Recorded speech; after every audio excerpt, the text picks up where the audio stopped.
Selamat sore Tribuners, kembali lagi dengan kami. Dan pada sore hari ini kami berada di Taman Kesatuan Bangsa Kota Manado.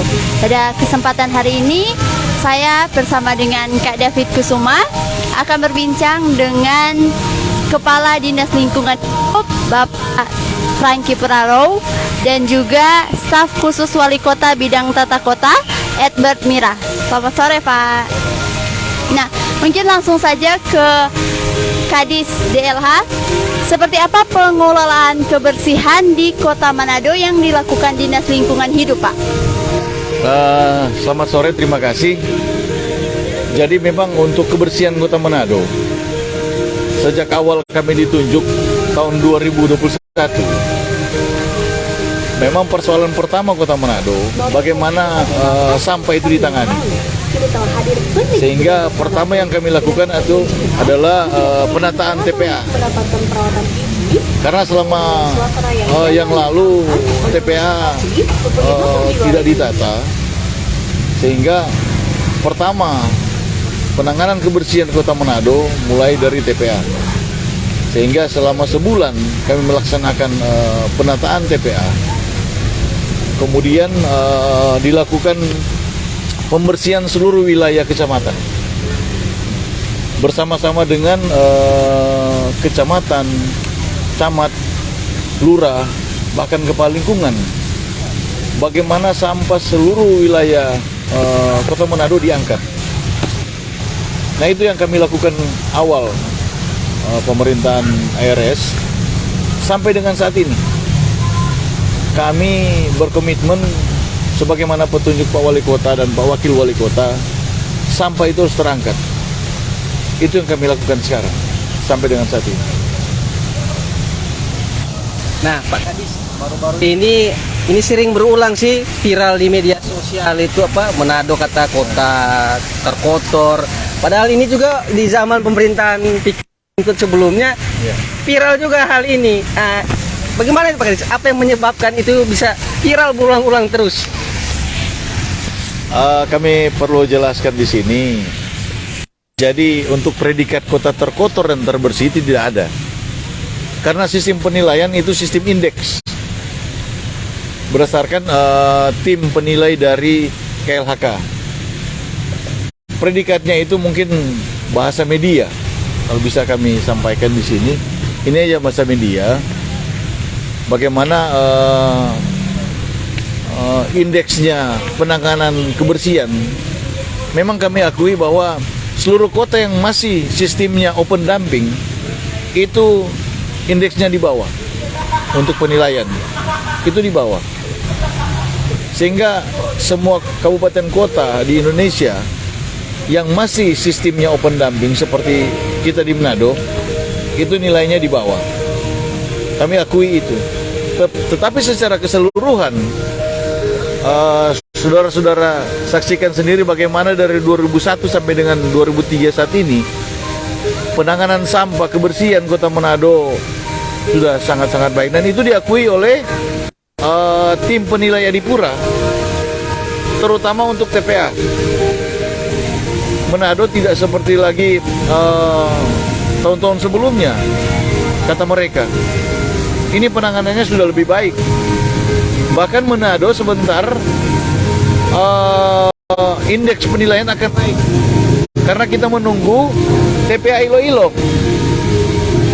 Jadi langsung dibakar di TPA Iloilo. Mungkin diharapkan secepatnya TPA Iloilo itu berfungsi sehingga sampah Kota Manado tidak lagi menumpuk di TPA. Semua langsung ke TPA Iloilo. Sehingga penilaian untuk penanganan kebersihan akan naik dengan sendirinya. Sehingga untuk predikat itu untuk tahun-tahun sebelumnya kami akui memang agak menurun sejak 2018-2019. Tetapi 2001 masyarakat melihat sendiri bagaimana penanganan kebersihan Kota Manado, terutama pengolahan sampah. Itu memang dikontrol langsung oleh Pak Wali Kota dan Pak Wakil Wali Kota. Karena ukuran keberhasilan kami, DLH sendiri, bahkan kecamatan, kelurahan, bagaimana itu wilayah bersih. Kira-kira seperti itu. Ya, melanjutkan Pak Kadis tentang TPA tadi. Kalau TPA Sumompo ini sebenarnya bagaimana sekarang Pak Kadis? Pengolahan sampah di zaman Pak AAR Andre Ango di Catsualang ya, ada kemajuan terkait TPA itu sendiri ya.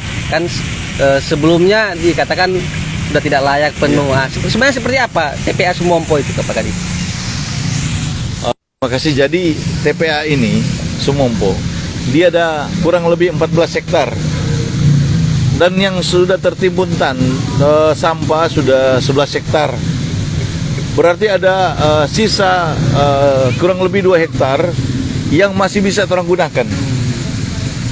Dan itu sesuai perhitungan sekitar 4 sampai 5 tahun. Sehingga kita mengukur TPA Iloilo kalau sudah selesai, mungkin belum tertutup semua, kurang lebih 2 hektar ini kita sudah mesti pindah ke. Jadi sekarang yang kita gunakan adalah kurang lebih 2 hektar itu untuk pembuangan sampah yang saat ini kita lakukan. Itu untuk TPA Sumompo. Di sini juga ada staf khusus Pak Wali Kota dan Wakil Wali Kota, Pak Edbert Mira, salah satu yang termuda ya di ini bidangnya tata kota, estetika. Ya. Nah, Pak Edbert langsung saja. Bisa dilihat di sini apa seperti Taman Kesatuan Bangsa ini kerjanya Pak Franky, terlihat estetikanya sebegitu indah. Nah, tapi yang saya ingin mau tanyakan ini, estetika dan kebersihan itu ada, estetika kota dan kebersihan itu ada kaitan atau bagaimana menurut Pak Edbert? Terus apa sih keinginan Pak Wali tentang kebersihan Kota Manado sendiri? Kan kalau Pak Stafsus kan dekat bercerita, mungkin apa keluh kesah Pak Wali Kota sendiri seperti apa? Ya, baiklah, terima kasih. Pertama-tama selamat sore Tribuners. Ya, saya Edbert Mira, kebetulan juga sebagai staf khusus. Tapi di sini saya juga mau berbicara betul-betul sebagai seorang pengamat, planner terkait tata kota Manado. Nah, pasti kalau kita melihat kaitan antara kebersihan sama estetika kota itu sangat berkaitan pasti. Karena penataan kota selalu dimulai dari isu strategis. Penataan kota itu selalu dimulainya itu dari permasalahan-permasalahan utama yang ada di kota. Nah, tadi kalau melihat tentang kebersihan, nah ternyata estetika Kota Manado ini dibangun oleh kepemimpinan Andre Ango dan Richard Sualang ini dimulai dari penataan TPA Sumompo. Karena yang saya pelajari dan saya amati bahwa kepemimpinan saat ini betul-betul mengerti dan sangat tahu apa yang harus dikerjakan untuk menata Kota Manado. Kebanyakan orang ketika menata kota itu selalu dimulai dengan yang hebat-hebat, dimulai dengan yang canggih-canggih, mengangkat aplikasi, mengangkat sebuah kota tematik. Tapi kita melihat kepemimpinan saat ini betul-betul mengangkat bahkan dari saat kampanye pun mereka sudah mulai memproklamirkan bahwa membangun kota harus menyelesaikan permasalahan sampah. Nah, oleh karena itu di sini saya sebagai pengamat tata ruang juga melihat ada gap di sini, di mana di kepemimpinan kali ini dimulai betul-betul mau Kota Manado yang estetik, mau Kota Manado yang instagramable, orang harus mulai bersihkan sampah. Nah, tadi kita juga mau kaitkan dengan pertanyaan yang ditanyakan kepada Pak Kadis bahwa predikat Manado kota terkotor itu sebenarnya bukan saat ini, bukan hanya dari pengamatan saya, tapi saya juga percaya Tribuners bahkan masyarakat Kota Manado bisa melihat perbedaan di tahun 2018. Pengelolaan, kita sempat baca berita dikatakan bahwa 2018 TPA Sumompo itu overload, over capacity, sehingga orang tahu bersama masyarakat Manado TPS tempat pembuangan sementara itu berhamburan di sepanjang jalan Kota Manado, dan saat itulah Manado dikatakan sebagai kota terkotor. Dan solusi yang ditawarkan saat itu yaitu pengadaan insinerator. Dan hari ini terbukti lewat kemenangan dari kepemimpinan saat ini Andre Ango dan Richard Sualang, ternyata solusi dari penanganan sampah itu seperti yang Pak Wali Kota sering katakan, tidak perlu yang canggih-canggih, tetapi yang sederhana dilakukan secara serius, yang sederhana dilakukan secara konsisten. Nah, kita lihat hari ini tidak perlu insenerator, tapi TPA Sumompo itu bisa tersedia tadi yang Pak Kadis katakan 3 hektar lagi. Bahkan masih bisa digunakan sampai 5 tahun. Belum full, pemerintah sudah menyediakan TPA ilo-ilo. Nah, itu bentuk keseriusan karena kotanya bisa bagus, tapi kalau masih ada sampah, kota itu tidak bisa dikatakan sebagai kota estetik. Nah, kalau kita kaitkan dengan kota estetik, kita melihat Kota Manado saat ini bagaimana pembangunan yang dilakukan. Tidak perlu yang canggih-canggih, tapi yang sederhana dilakukan dengan sungguh-sungguh. Mulai ada pembangunan TPA Sumompo. Setelah itu ada pembangunan penataan TKB ini. Yang kita lihat TKB hari ini begitu indah dan menjadi daya tarik wisata. Bahkan belum selesai ada pembangunan Malalayang Beach Walk. Itu dilakukan hampir bersamaan. Bahkan bisa dikatakan saya mempelajari juga benchmark di kota-kota besar lainnya. Hampir tidak mungkin di dalam 2 tahun kepemimpinan bisa mengerjakan proyek-proyek besar seperti yang dilakukan oleh Pak Wali Kota saat ini Andre Ango dan Bapak Wakil Wali Kota Dr. Chad Suala. Belum selesai Malalayang Beach Walk, ada lagi penataan pedestrian boulevard. Itu pekerjaan yang sangat luar biasa. Pekerjaan yang sangat fantastis untuk mendukung estetika suatu kota. Belum selesai lagi pedestrian, ada pembangunan pasar tematik. Belum selesai lagi itu masih ada pembangunan pasar bersehati. Dan semua dibangun begitu sangat estetik. Dan dibangun betul-betul instagramable juga kalangan anak muda. Dan kita tahu kan banyak anak muda suka, bahkan suka datang ke lokasi-lokasi itu. Karena yang saya pelajari dan saya juga mendengar dari Pak Wali Kota mengatakan bahwa estetika satu kota itu bukan hanya berdampak kepada indahnya itu kota, tapi estetika kota ini berdampak sampai kepada psikologi, sosial, bahkan angka harapan hidup itu meningkat di Kota Manado dengan penataan kota. Bahkan yang tadi saya juga cek indeks harapan hidup, investasi pun juga meningkat di Kota Manado. Jadi implikasi dari penataan kota ini dimulai dalam menjaga kebersihan bisa terlihat saat ini. Oleh karena itu saya sebagai pemerhati tata ruang ya sangat menyayangkan ada oknum-oknum yang mengatakan bahwa Manado itu kota terkotor. Dan sayangnya lagi yang katakan Bisa itu juga sekarang ya. Media-media yang tidak terdaftar di Dewan Pers, bahkan tidak bertanggung jawab istilahnya. Cuma mau memperkeruh Kota Manado. Seharusnya kalau warga Kota Manado sama-sama membangun kota seperti ya. itu. Jadi kurang lebih dari saya seperti itu. Nah, kembali lagi kepada Pak Kadis, Kepala Dinas Lingkungan Hidup ya Pak. Nah, banyak masyarakat yang mungkin belum terlalu mengerti atau bahkan mungkin ada yang tidak tahu mengenai aturan jam buang sampah Pak. Dan ada berapa banyak armada yang dikerahkan di Kota Manado ini Pak? Jadi terima kasih. Memang untuk aturan jam membuang sampah kan dari dulu sudah disampaikan. Jam 6 sore sampai jam 6 pagi. Selebihnya mungkin taruh di tempat sampah atau ditahan dalam rumah. Nah ini memang program kami bersama-sama dengan kecamatan bagaimana penanganan dan pengolahan sampah. Itu yang juga KLHK sampaikan. Jadi sampah ditangani memang untuk DLH itu sendiri kami menangani TPA, baru daerah aliran sungai, das, kemudian pinggiran pantai. Itu menjadi kewenangan DLH di luar dari taman yang ada. Tapi untuk kebersihan kami menangani seperti itu. Selebihnya mungkin itu jadi tugas dan pokok dari kecamatan. Jadi untuk proses pengangkutan sampah dari rumah-rumah itu memang ada bentor yang disiapkan. Jadi dapat tugas dan itu dikontrol oleh camat, lurah dan kepala lingkungan. Ada petugasnya.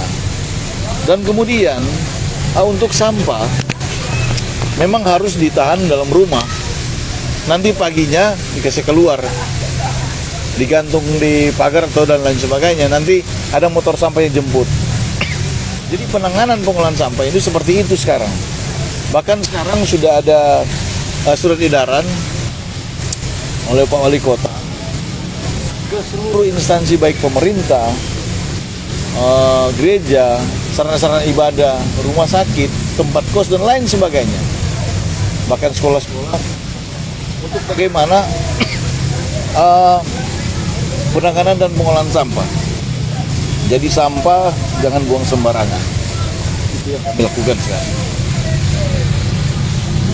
Nah, kemudian Pak Kadis ini awal tahun ini kayaknya termasuk Tribun Manado ya menggencar memberitakan sidang Cipiring bagi pelanggar perda kebersihan lah. Nah, kenapa maksudnya ini Pak Is, tahun ini baru digiatkan sekali? Seperti apa sebenarnya sih itu? Jadi pertama memang bagaimana orang tertibkan kalau kota ini kotor. Orang bersihkan dulu. Tentunya setelah kota ini sudah bersih, kita sekarang melakukan penindakan. Iya. Ini dalam rangka menumbuh kembangkan kesadaran masyarakat, bukan mencari kesalahan. Tapi bagaimana masyarakat sadar bahwa sekarang sampah jangan buang sembarangan lagi. Ini yang tujuannya. Jadi kami bukan mencari kesalahan tindakan Cipiring yang Satpol PP lakukan, tapi bagaimana masyarakat lebih sadar. Sudah boleh buang sembarangan ini. Itu yang orang mau menumbuh kembangkan kesadaran masyarakat sekarang. Karena memang ini salah satu tugas pokok dari DLH, itu kebersihan sampah yang dari sungai. Wala. Kami memasang kubus apung. Pagi banyak sekali ini sampah. Itu kami angkat, kami bersihkan. Belum 2 jam, 3 jam, sudah ada sampah baru. Padahal ada hujan. Ya terpaksa petugas kami, kan seluruh jembatan yang ada di Kota Manado sudah dipasang CCTV. Dan beberapa spot-spot yang lain itu dikontrol oleh Pak Wali. Jadi setiap ada sampah di sungai yang tertahan di kubus apung, itu Pak Wali langsung sampaikan ke kita, so ada sampah di situ. Dia turun. Tapi ini yang sosialisasi yang kami lakukan, bagaimana ini kesadaran masyarakat. Jangankan 2-3 jam, sore aja juga so banyak. Tapi tetap kami bersihkan. Nah ini mungkin kami himbau kepada masyarakat bagaimana kesadaran yang untuk tidak membuang sampah lagi. Ini yang kami harapkan. Ya, saya ke Pak Edward lagi ya.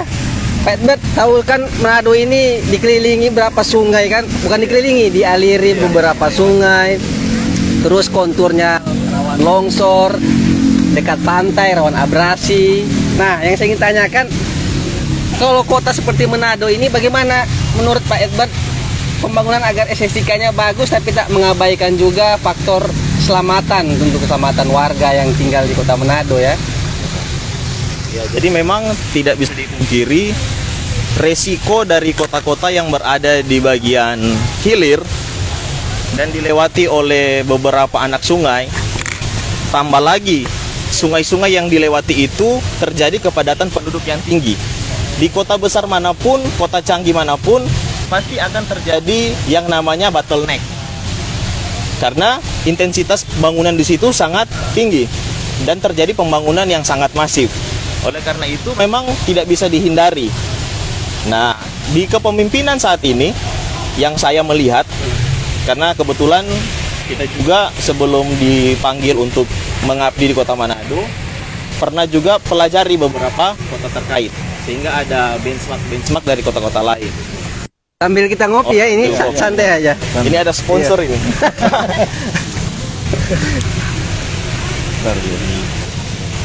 Pakai di sini. Ya, sambil kita ngopi. Ya. Oleh karena itu, penataan kota di Kota Manado ini ada beberapa pendekatan yang dilakukan.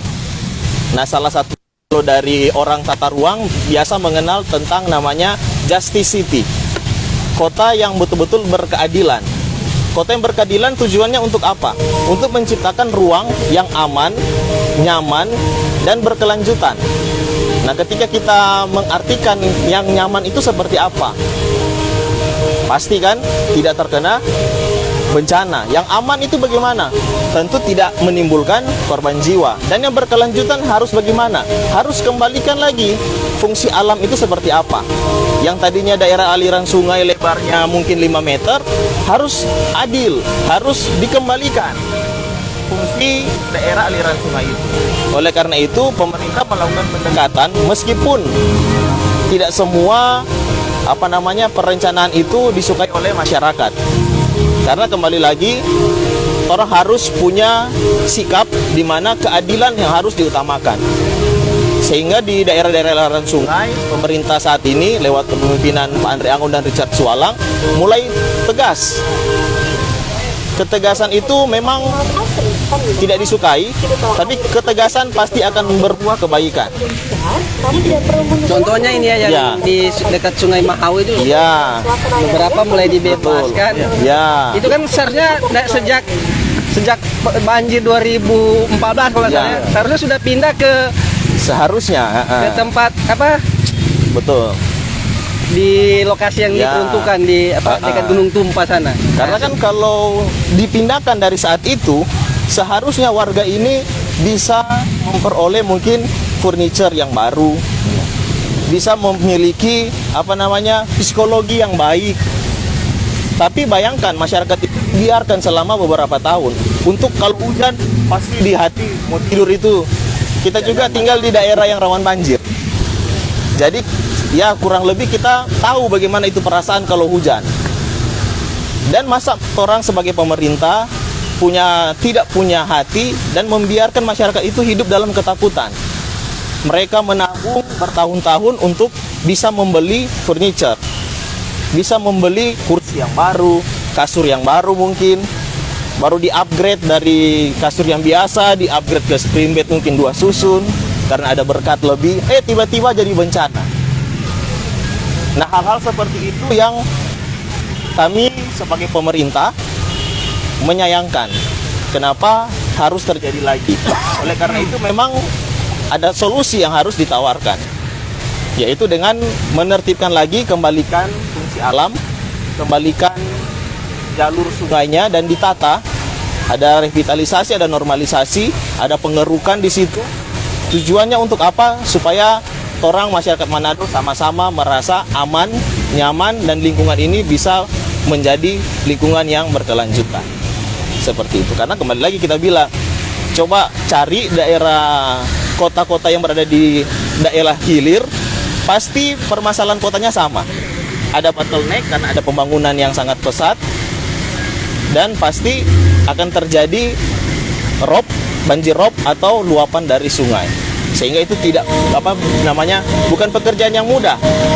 Tapi kita bisa melihat kan hari-hari ini sekarang bahkan banyak masyarakat yang kita juga kebetulan aktif mengadakan survei terkait kepuasan masyarakat terhadap program pemerintah, dan kita cukup optimis karena beberapa masyarakat mengatakan bahwa penanganan banjir ini meskipun masih terjadi tapi sangat efektif seperti itu. Oleh karena itu ya, orang sama-sama masyarakat Manado harus tetap menjaga lingkungan, dan kembali lagi yang Pak Kadis bilang, harus ada kesadaran. Jangan buang sampah sembarangan. Karena kasihan itu orang-orang yang angkat sampah tiap pagi, orang baru mau istirahat minum kopi, 2 jam sudah ada ulang. Seperti itu. Bukan mau cari-cari kesalahan masyarakat, bukan. Tapi di mana ada penataan, pasti diikuti dengan pengendalian. Sia-sia orang tata ini TKB kalau orang yang taruh Pol PP untuk jaga. Ujung-ujungnya nanti apa yang ditata rusak, uang rakyat kembali lagi rusak. Seperti halnya penanganan sampah. Oleh karena itu mengajak masyarakat, khususnya penonton tribun ini lumayan banyak, supaya orang sama-sama saling mengingatkan, jangan buang sampah sembarangan. Kasihan dorang ada kasih bersih, dan orang sibuk untuk mengotori sungai. Nah, ini saya kembali ke Pak Kadis ya. Pak Kadis, ini mungkin masukan dari Tribuners dan juga ada penyampaian. Itu di pesisir pantai Boulevard 2, mungkin di dekat Batu-Batu sana juga. Itu banyak UMKM lah namanya usaha-usaha biasa ramai saat sore ya. Nah, itu kalau setelah siangnya itu paginya sampah dari UMKM itu di belakang itu yang sering Tribuners sampaikan bahwa bukan hanya warga juga tapi dari UMKM. Nah, itu bagaimana mungkin ke depan mungkin dari Dinas Lingkungan Hidup karena tak hanya warga juga, misalkan UMKM ini diberikan pembinaan atau seperti apa Pak Kadis? Terima kasih. Jadi untuk para penjual yang menggunakan sisi kiri dekat pantai, itu pengawasannya ada di kecamatan. Dan camat sudah sampaikan seluruh pedagang yang menggunakan tempat itu harus menyiapkan tempat sampah. Kemudian paginya itu harus bersih sebagaimana petunjuk Pak Wali. Jadi pagi-pagi patroli kecamatan itu langsung menyisir seluruh lokasi. Jadi kalau untuk sampah untuk para penjual ditangani langsung oleh kecamatan. Jadi memang diawasi terus. Dan itu sudah saya sampaikan ke para penjual bahwa tetap menjaga kebersihan, tidak membuang sampah ke laut. Dan sudah disiapkan tempat sampah. Itu yang kewenangan kecamatan untuk para penjual yang menggunakan sisi kiri tepi pantai Boulevard 2. Ya. Mungkin juga masukan ke Satpol PP juga sering-sering patuh nanti ya. Nanti ada yang mau tanya ya? Nah, kembali ke Pak Edward. Nah, Kota Manado sekarang ini sering rawan dengan banjir, longsor, abrasi pantai. Nah, sebenarnya pembangunan yang baik untuk Kota Manado itu seperti apa, Pak? Nah, kembali lagi untuk pembangunan yang baik, seharusnya pembangunan yang baik itu pembangunan yang tertib terhadap tata ruang. Tertib dalam tata ruang artinya begini, ada dokumen tata ruang. Di Kota Manado itu ada rencana tata ruang wilayah. Di situ juga ada peraturan tentang pendirian bangunan gedung. Nah, seharusnya masyarakat dalam membangun harus memperhatikan aturan-aturan dalam membangun. Mulai dari harus ada sepadan jalan, harus memperhatikan sepadan sungai, harus memperhatikan kelerengan. Ketika bangunan itu ada di 40 derajat, itu harus ada tanggul, seperti itu. Sehingga pembangunan ini harus betul-betul mempunyai atau memiliki dulu namanya IMB dulu, sekarang PBG. Ketika masyarakat ini tertib tata ruang, kita sebagai pengamat tata ruang, kita juga seorang planner, kita yakin kota-kota itu akan menjadi tertib. Karena implikasinya jelas. Ketika kita tertib tata ruang, kita memperhatikan NSPK dalam tata ruang, norma standar kriteria dan prosedur dalam tata ruang, otomatis pembangunan itu akan berjalan bagus, akan berjalan rapi, dan akan meminimalisir terjadinya bencana-bencana yang seharusnya tidak terjadi di kota ini, tetapi karena orang banyak melanggar, ya konsekuensi dari pelanggaran pasti akan ada hukuman. Bisa jadi hukumannya dari pemerintah akan menertibkan, atau hukuman dari alam, banjir, longsor, dan lain sebagainya. Jadi pembangunan yang sangat baik, yang cocok untuk bukan cuma di Kota Manado, tapi implikasinya di Kota Manado, orang harus membangun tertib tata ruang, mengajak semua penonton, bahkan bukan cuma masyarakat biasa, pengusaha, investor, orang semua harus tertib tata ruang. Tidak ada yang bisa melanggar tata ruang. Karena itu istilahnya kalau dari kami seorang planner, itu kitab suci dalam satu kota. Kalau orang tertib tata ruang, ada konsekuensi positif yang akan orang dapat, seperti itu. Ya, ini juga dengan estetika dan tata ruang ya. Mungkin Pak Kadis saya ingin tanyakan, DLH juga mengelola taman dan hutan kota kan Pak Kadis. Nah, boleh saya Tribuners tahu untuk Kota Manado sendiri apa-apa saja yang masuk taman kota, hutan kota, dan bagaimana perawatannya? Kemudian ada bunga-bunga itu di median jalan juga saya lihat, seperti di Jalan Amaramis itu kan ramai bunga-bunga. Bagaimana itu Pak Kadis? Ini juga berkaitan dengan menyambung dari estetika dan tata Kota Manado. Jadi tugas Dinas Lingkungan Hidup selain pengolahan kebersihan Kota Manado, ada juga penataan dan pemeliharaan taman di Kota Manado. Itu ada sekitar 51 titik taman di Kota Manado.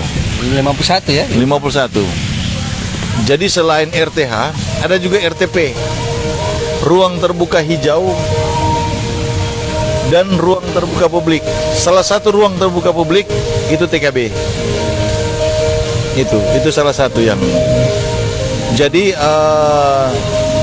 kami kebetulan ada nursery yang kami siapkan itu dalam rangka supaya ada tanaman yang mati dan lain sebagainya, itu kita langsung ganti. Itu sepanjang median bandara. Itu setiap hari ada petugas kami yang melakukan penataan pembersihan, bahkan pergantian. Kemudian baru-baru ini kami melakukan penanaman sepanjang pedestrian. Itu yang kami lakukan. Kemudian ada juga pembuatan taman lapangan bersehati. Itu yang kami lakukan. Kalau untuk lapangan Tikala, itu setiap hari kami bersihkan. Bahkan taman-taman yang ada patungnya, itu yang kami lakukan. Bahkan lampu semua, lampu taman yang ada itu kami kelola dan kami rawat. Kalau untuk ini Pak Kadis, masukan juga dari Tribuners, toilet-toilet umum seperti di lapangan Tikala dan beberapa tempat lainnya, bagaimana untuk agar turis datang mau ke toilet kan lebih mudah kan, gampang. Memang ini saran yang bagus, cuman untuk toilet itu bukan kewenangan DLH. Iya. Tapi itu ada bagian saran juga biar didengar. Ini juga ada bagian umum, Manado. ada juga. Kalau di sini kan masuk mungkin dari pariwisata ya. Ya, dikelola mungkin langsung oleh. Ada juga di Taman Berkat. Itu dikelola langsung. Ya. Kalau ini Pak Kadis, kalau perawatan pohon-pohon yang sering rawan tumbang kan juga sering berita Tribun juga Pak Kadis wawancarai akan ganti dengan pohon tabebuya yang tidak mudah patah juga, pindah bunganya. Bagaimana Pak Kadis? Salah satu juga tugas dan tanggung jawab Dinas Lingkungan Hidup yaitu penataan pohon yang ada di Kota Manado. Jadi yang kami lakukan itu pemangkasan. Memang tugas DLH itu merawat dan menjaga, termasuk itu kan estetika kota. Sebagaimana penyampaian Pak Wali Kota, Pak Wakil Wali Kota, pohon yang berpotensi yang kami potong. Itu yang sudah miring, mengganggu fasilitas drainase, trotoar, itu memang semestinya harus dipangkas, dipotong.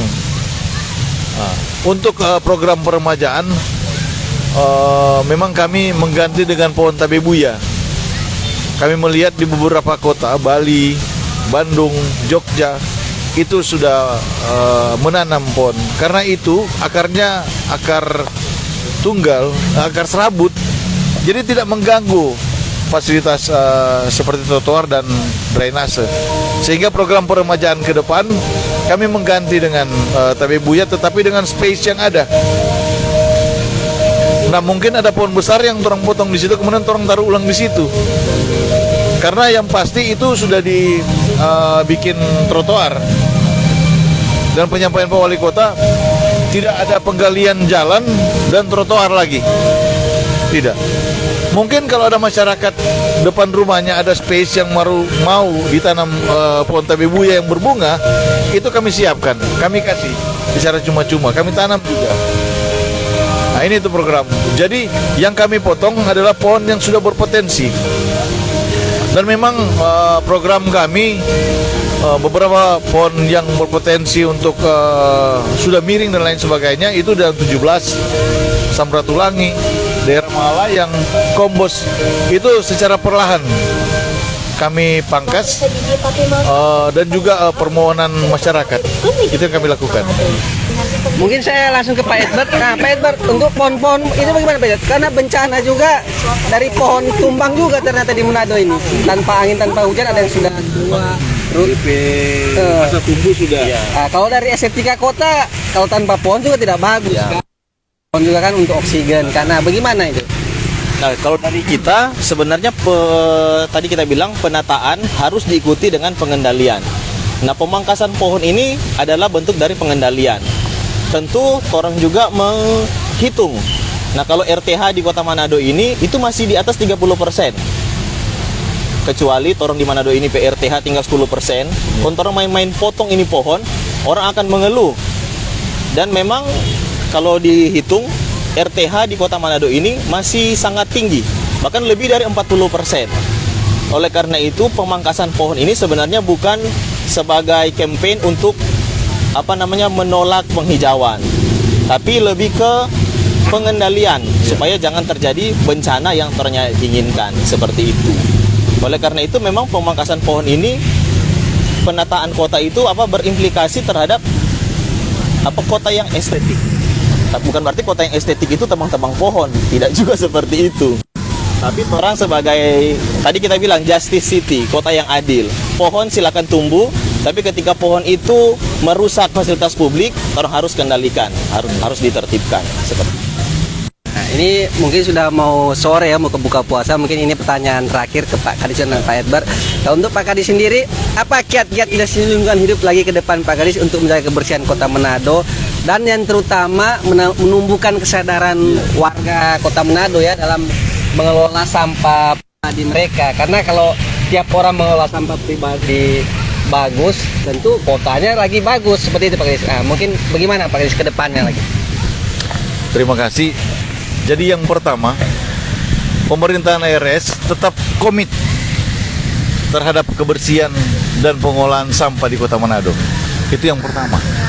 Jadi sampai berakhir masa tugas, pemerintah ARS tetap komit dengan kebersihan Kota Manado. Kemudian yang kedua, bagaimana kesadaran masyarakat. Program sebagus apapun yang dilakukan oleh pemerintah tapi tidak ditunjang oleh masyarakat itu sendiri, itu nol. Jadi bagaimana orang mau tidak dicap lagi sebagai kota terkotor, tidak dicap lagi Manado semakin tidak bersih, tentunya keterlibatan masyarakat.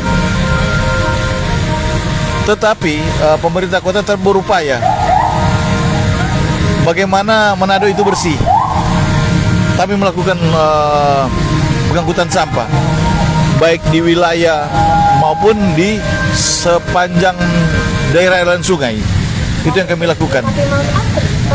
Jadi sekali lagi kami sampaikan kepada masyarakat Kota Manado, mari orang jaga sama-sama ini Kota Manado.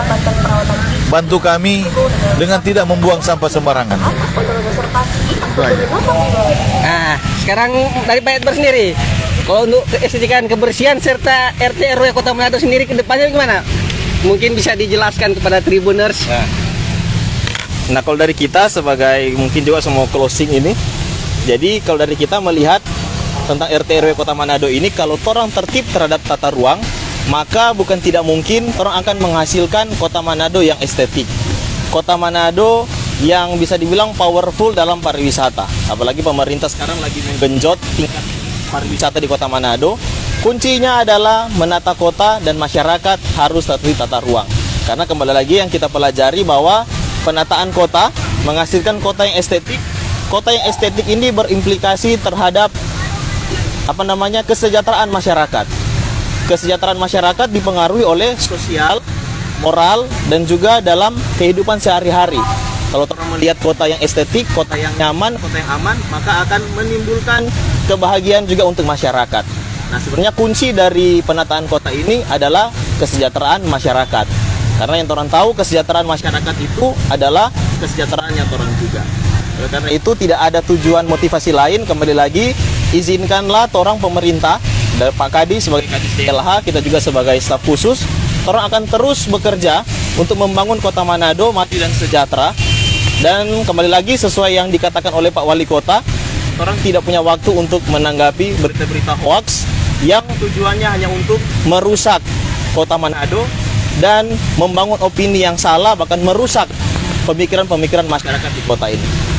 Dan saya sebagai staf khusus akan tetap mengawal, mengkritisi, bahkan terus memberikan masukan supaya pembangunan di kota ini semakin hari masyarakat semakin mengerti dan mulai tertib tata ruang. Demikian Tribuners, bincang-bincang sore hari ini terkait estetika dan kebersihan kota. Sekuat apapun kerja dari lingkungan hidup tanpa topangan masyarakat tentu tidak akan berhasil. Jadi kembali juga kepada masyarakat, pasti kebersihan tetap akan menjadi tanggung jawab Dinas Lingkungan Hidup, pemerintah kota, jajaran kecamatan, dan terutama warga.